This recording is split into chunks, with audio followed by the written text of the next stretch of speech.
A woman inherited a home. Her parents owned the home. They passed away. The house went to her. She decided to sell the home. Not even a month had gone by when squatters moved in. Apparently, she said it sometime in February. They moved in. It has not been 30 days. She tried to go to the house and the locks were changed. She called the police. Well, I'm jumping the gun. Some woman came and opened the door. The news crew was there. She goes inside to find some guys in her house. She calls the police. The police actually remove the men. They tell her not to change the locks, which seems to make no sense. If the police removed these men because they couldn't prove they lived there, why couldn't she change her own locks? So she did. The men then broke back in. They broke into the house. The police came and arrested the woman who owned the actual property. There's no better example of what is happening to this country than this story. This is the microcosm of the macrocosm. This is illegal criminal aliens entering the United States and being protected by police. I don't care about Democrats. It's the police. You tell me why.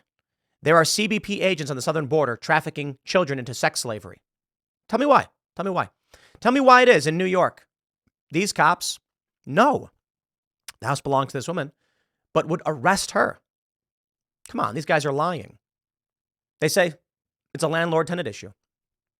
These guys have no lease.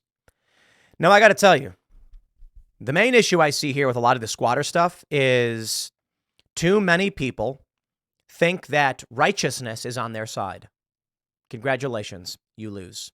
Republicans in the macro have the same problem. Justice and righteousness is on my side. Meanwhile, what does the left say? The left says they don't care about principles. They care about winning. They'll lie, cheat, and steal if they gain power. If the right, Democrat, post-liberals, former Democrats, libertarians, and conservatives think they are going to win a political battle through justice and righteousness, you'll lose. Now, there is hope that in the long run, the straightforward approach of voting, bringing in Donald Trump, and just saying, shut up, we don't care, we're playing this one right works. Maybe it will. Maybe I'm a little too hasty in saying this, but I just want to reassure you, they're cheating. They're going after Trump. They're seizing his money, trying to put him in prison. That's not a real election. I want to play for you this video and show you this story. And then we'll talk about the issue of squatting. But I really do, when I see this story, it's so much like what's happening with criminal aliens coming to the country, breaking our laws, and there is no system by which police look. You know, I got people in the Timcast members Discord saying I'm wrong. I shouldn't disparage the police over a few incidents. Back in 2020, I was very much opposed to defund the police and abolish the police. But it has been incessant for years. It's at a point where I'm not so concerned about the lies of police brutality. I know that's not true. The issue is, as Democrats steal more power, lie, cheat, and steal, they keep protecting evil, and the cops keep siding with evil. Not every cop, but unfortunately for us, many of the good ones have quit. And when you get to a more local, rural area, I've said it over and over again, policing there is good and works. It's not an institution of police that I'm concerned about, much like the anarchists are and the libertarians.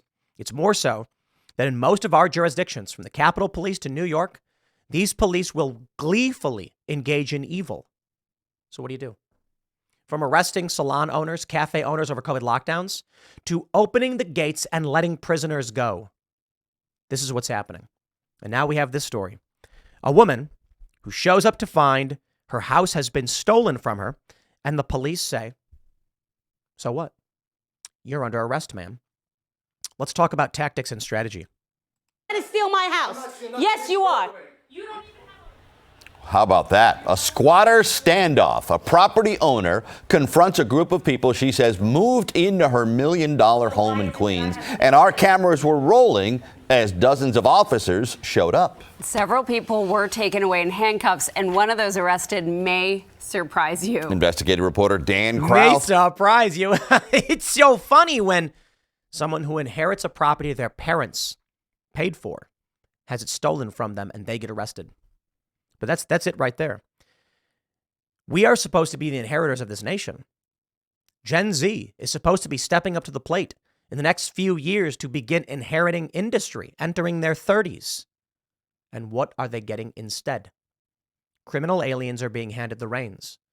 The inheritance is not going to the rightful heirs of this country.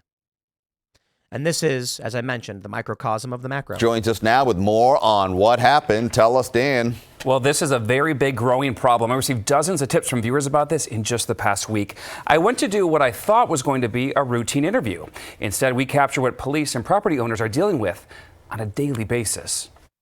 I have video of you. Who are these people? Figure out the situation. Yeah, but they're in my house, man. Relax. No. To understand how this day ended, We need the police right away. with multiple 911 calls and arrests, we have to start at the beginning. Adele, the hardest question is, how do you say your name? We met Adele Andaloro outside the home her parents left her in Flushing, Queens.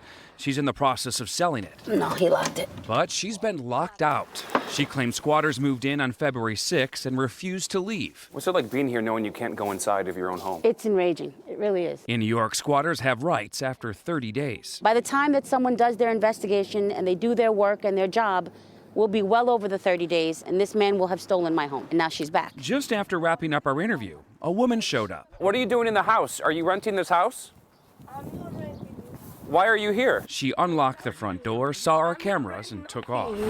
It's open. Let's go in the house. It's open. Adele and her daughter, with the property deed in hand, went inside. This is my furniture. These are my curtains. She didn't just find her belongings inside. There's a man sleeping right there. Get out of my house. She found two men. How long have you lived here? I moved in about 2 days ago. They've called the police on me, and I've called the locksmiths. I didn't come in illegally. The door was open. Police started interviewing. I didn't come in illegally. The door was open. Lady, it's your house. What do you mean? It's not illegal even if you bash the door with a sledgehammer. It's your door. There's a lot to break down in this, but we'll let this play. Viewing neighbors and looking for documents. Do you have something that shows that you've been here for more than 30 days? They took the man who told me he had been renting for 2 days out in handcuffs. The police said to these men, do you have anything that shows you've been here longer than 30 days? Why are the police desperately trying to protect the squatters? Why are the police protecting the squatters? By all means, make the argument that the cops don't know what's going on. It could be a landlord-tenant dispute, and you can't just evict someone. That's their argument. Welcome to the brave new world. The liars win. One out. And escorted the other guy off the property. Now you're afraid to come out. I'm not coming out. This house is empty. This is my home. My locksmith is on the corner waiting to change my locks. And it's not fair. It's not fair that I, as the homeowner, should be having to go through this. How you doing? Minutes later, a locksmith showed up, but police gave her a warning before they left. I may end up in handcuffs today if this man shows up here and says that I have illegally evicted him. I said to them, let him take me to court the way I've been told to take him to court. Now think about that for a second. This guy's got no proof he lives there, and the police are saying, we'll arrest you if you stop him. If you want him to leave, go to court. Why should the landlord have to go to court, but the guy who stole the house doesn't? But today, I'm not leaving my house. Less than 10 minutes after police left and the locks were changed. That's not going on. The man who claims to be the one actually leasing the house shows up. Call the police again. With the other guy, police took off the property. Do you see this? This guy just literally broke down my door, broke through myself and my daughter to get in here. This guy just forced himself into my house. No, he did not. Yes, he did. No, he did And not. so did you. Ma'am. You broke through the front door. Officer. The man called the police on her. So why is it that I have to leave and he doesn't have to leave? Because technically he can't be kicked out. We need to go to court. They consider this a landlord-tenant issue. And by law, it has to be handled through the housing court, not with police. If you own this house, you would not want her inside. I don't own the house. I don't own this. Exactly, Yes. she does. Yes, but then once again, you should know how the law works. I do know how it works. There's rules to the as you got to go to court and send me to civil court. He says he signed a lease in October, but wouldn't tell us with who. I got proof longer than that. Show us the proof. But who are you for me to show? I showed it to cops. Dan with Channel 7 News. If you don't want to show it, you don't want to show it. Proof. Come here, brother. I like that. I would like to see it. He didn't show me a lease. This is a bill. A bill for work he says he had done to the house. He didn't show police a lease either. The police department doesn't have the lease? No. He's got no documentation. Just bills. So Adele, you're getting arrested right now? Being arrested For what? for being in my own home. And where's your lease? She's fighting the house. It's not her house anymore. My deed That's is what was current told and already. legal. Arrested for unlawful eviction. She changed the locks on a man who claims he lives there. So how does this all end then? When do you leave? The way it ends is either she pays me my money that I put into the house, pay me the money, and I'll leave, or send me to court, and we deal with the judge in court. So let's just break this down. Here's what's happening. If you're in New York, you don't got to move into the house. That would actually expose you to risk. You could simply draft up a bill. In fact, here's the amazing thing. This guy has no lease. He didn't show the police a lease. He showed the police a bill of some sort. So what? This guy calls a local landscaper and says, I need you to mow my lawn. How much does it cost? Come to mow the lawn and I'll pay you. Landscaper comes and mows the lawn. He pays him for it. Saves the receipt.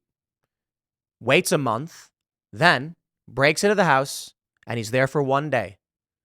When the landowner comes in and says, a guy just broke into my house, he goes, I got a bill showing I've been here for longer than 30 days. Look, I've been paying for the landscaping. And the cops go, you got it. Have a nice day. And what happened? They arrested the woman who owns the home. You saw it. The police in New York arrested the woman who owns the house. She changed for changing the locks on her own home.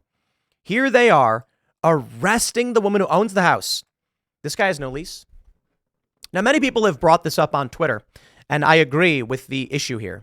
This woman thought she was honest. It's her home. These guys don't live here. The police will help me. And boy, was she wrong. By all means, make the argument that the cops can't know what's going on. But you saw these cops desperately try to protect the squatters. They did not say, ma'am, we're going to try and help you in any way. They said, can you prove you've been here? Okay, you're good. We're going to let you stay. Ma'am, if you do anything, you're under arrest. And she said, why doesn't he take me to court? And they go, no, he doesn't have to go to court. You will go to jail. You're the landlord. Welcome to the communist dystopia they plan to make. Here's how it works. I remember that viral passage from Solzhenitsyn's Gulag Archipelago talking about how a military man was about to be stabbed. And so he fought with the guy, got the knife and stabbed the guy, killing him. So they arrested him. And they said, why did you kill him? And he says, he was trying to kill me. I had no choice. And they said, you could have fled. You could have ran. It's your fault. When the criminal commits a crime, it's, well, they didn't know better. When you defend yourself, well, you should have known better. That's the reality. Many people are pointing out, as I just said, that if she had just played the game the way the rules have been set, perhaps she would have won. It's actually quite simple. She could have drafted up her own bills and her own lease or a sublease and said, these men are trying to kick me out of my home. The police would show up and say, sir, what are you doing here? And it says, I leased this. And she could have said, no, I leased it from him and he's trying to kick me out. You be the tenant. Make him the landlord. You see, he didn't have a lease. He had bills. You say to the cop, see, he changed the locks. I don't have the keys anymore. I can't get into, I have the lease right here. And you can date the lease from whatever you want because you own the house. And then when they say, do you have a lease? And he says, no, I'm leasing the house. It's my house. I have bills. Of course he has bills. He's renting it to me and he's paying the utilities. He's trying to kick me out. He changed the locks. Then they arrest the squatters for unlawful eviction.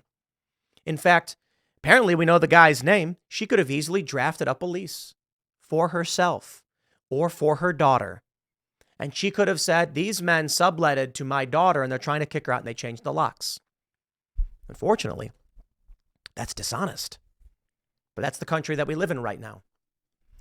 This is, as I stated now 3 times, it's the perfect example of what we're seeing in this country with the Democrats allowing criminal aliens in to squat in our country, and they get rights and they are protected. There's a viral video of a black man, and I believe he's in the Boston area, Massachusetts, yelling about how their community center was taken over by criminal aliens and the police are guarding it. And he says, why can't we use this? Our community needs this. And they say, shut your mouth or else. With smiles on their faces, the police knowingly guard and facilitate these massive cartel trafficking operations. So don't come to me when I complain about police marching in lockstep with the destruction of this country and say it's a few bad apples. In Chicago, in Massachusetts, in New York, in Los Angeles, it's the entirety of their departments. You come to me and then say, don't blame small town cops for what these guys are doing. And I can point to when in Texas, they arrested a salon owner, and it was the governor who had to pardon this woman. In Minnesota, they hunted down a cafe owner. Now, I get it. I deal with local sheriffs and deputies, and they are pretty good. They're pretty dang good. I get it. What I'm telling you is, if it comes to the darkest of scenarios, do not expect a stranger to have your back. I don't care if they're a cop, a firefighter, or the postman. They're going to say, I don't know you. I don't care about you. Stay out of my way. The best example is artistic rendition. World War Z. Everyone's raiding a pharmacy, and Brad Pitt's character sees I believe it was World War Z, a cop come in, and he's like, uh-oh, the cop's here. The cop steals a bunch of stuff and runs off. That's my point. People are people. Doesn't matter if they're wearing a badge or otherwise. In these big cities in New York, they will destroy you. You think playing by the rules is going to save you? This woman learned the hard way. Man, it's crazy what's happening in this country. I'll leave it there. Next segment is coming up at 6 p.m. on this channel. Thanks for hanging out, and I'll see you all then.